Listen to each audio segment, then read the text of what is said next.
Il y a longtemps, dans mon pays, il y avait une tradition. À Noël, le plus jeune enfant de chaque famille pouvait se rendre à la cour du roi pour y déposer un cadeau. Ce n'était pas la valeur du cadeau qui comptait.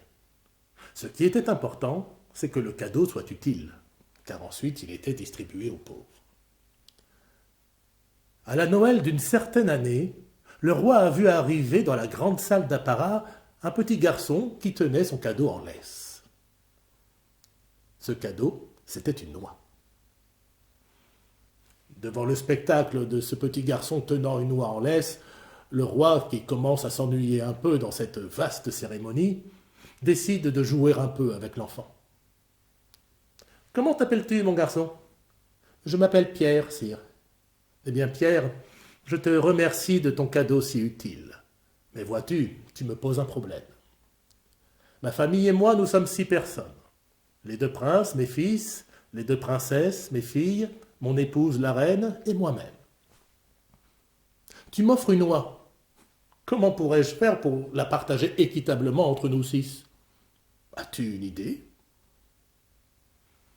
Pierre ne s'attendait pas à ça, mais il ne s'est pas désuni. Il a réfléchi quelques instants et il a répondu « Eh bien, sire, je commencerai par donner la tête et le cou à votre majesté, parce que vous êtes à la tête du royaume. Au prince, je donnerai les 2 pattes, parce que papa dit toujours que pour bien gouverner une province, il faut la connaître par cœur, et donc beaucoup la parcourir. Aux 2 princesses, je donnerai les 2 ailes, parce que là, c'est tonton qui dit toujours que quand on grandit, il faut savoir voler de ses propres ailes. Et à madame la reine, qui est souvent seule et assise, comme maintenant, je donnerai le croupion. » À ces mots, le roi éclate de rire. « C'est très bien, mon garçon. Mais que fais-tu du reste de l'oie ? » ?»« Bien, sire, je le donnerai aux pauvres. » Devant cette réponse si pleine d'astuce, le roi s'incline. « C'est très bien, mon garçon. Si je le pouvais, je répartirais ce cadeau si utile comme tu l'as dit. » Avant de laisser partir l'enfant, le roi tire une bourse de sa ceinture et la lui offre. Lorsque Pierre rentre chez lui, il est fêté en héros. Tout le monde veut voir la bourse que le roi lui a laissée. Tout le monde veut entendre encore et encore le récit de cette rencontre extraordinaire. Lui, il est simplement bien content d'avoir bien répondu. Un peu déçu aussi de ne pas pouvoir recommencer l'année suivante, car la tradition veut qu'on ne se présente qu'une seule fois devant le roi. Mais un qui n'a rien perdu de l'affaire, c'est le voisin de Petit Pierre. Et le voisin se dit, « L'année prochaine, mon fils sera en âge de se rendre à la cérémonie. Alors moi, ce n'est pas une noix que je vais offrir, mais 5. Comme ça, j'aurai 5 bourses. » Pendant toute l'année, le voisin engraisse ses oies et entraîne son fils à répondre à l'énigme que le roi ne manquera pas de lui poser. Mais quand le roi voit arriver au Noël suivant un petit garçon entouré de 5 oies, l'épisode précédent lui revient en mémoire, et il décide de jouer avec l'enfant. « Mon garçon, je te remercie de ce cadeau si utile, mais vois-tu, tu me poses un problème. Ma famille et moi, nous sommes 6 personnes.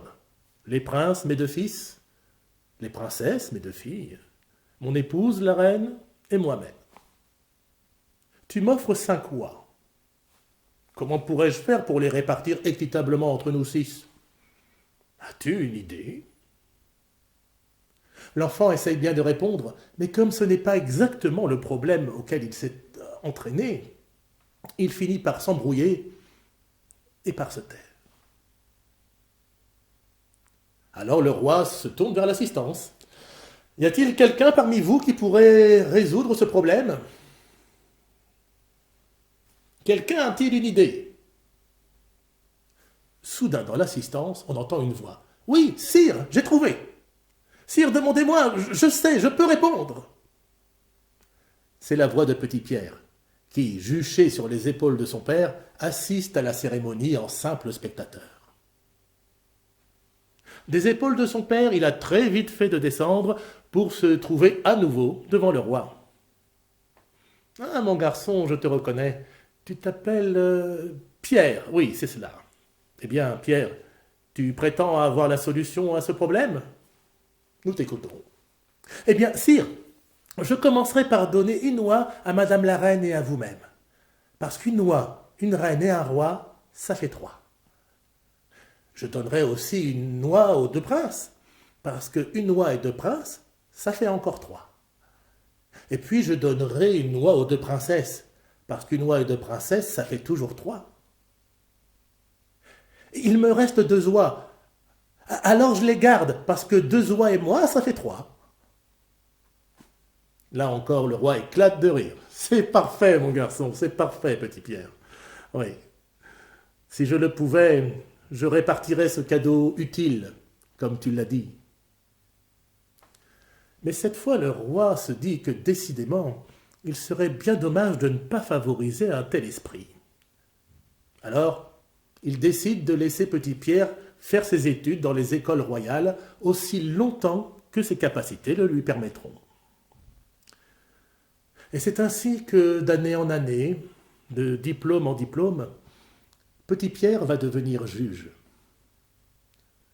Un juge consulté, un juge respecté pour sa capacité à trouver des solutions simples à des problèmes a priori bien complexes, et à faire se rencontrer des points de vue apparemment parfaitement opposés.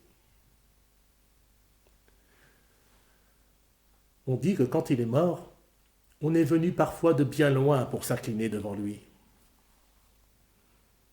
On dit aussi que sa tombe était toute simple, très discrète, au point qu'aujourd'hui on en a perdu la trace. Au point qu'aujourd'hui on ne sait plus si cette histoire est vraie ou légendaire. Mais aujourd'hui encore, dans mon pays, il y a une tradition. Quand un enfant naît, on allume dans sa chambre, pour la première nuit, une chandelle. Cette chandelle, on l'appelle un petit Pierre. Et quand la chandelle s'éteint, peu importe quand, plus elle laisse de fumée, et plus l'esprit inventif et généreux de petit Pierre accompagnera l'enfant pendant toute sa vie.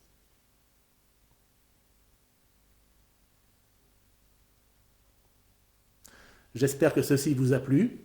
Je vous souhaite d'être heureux, quoi qu'il arrive. À bientôt.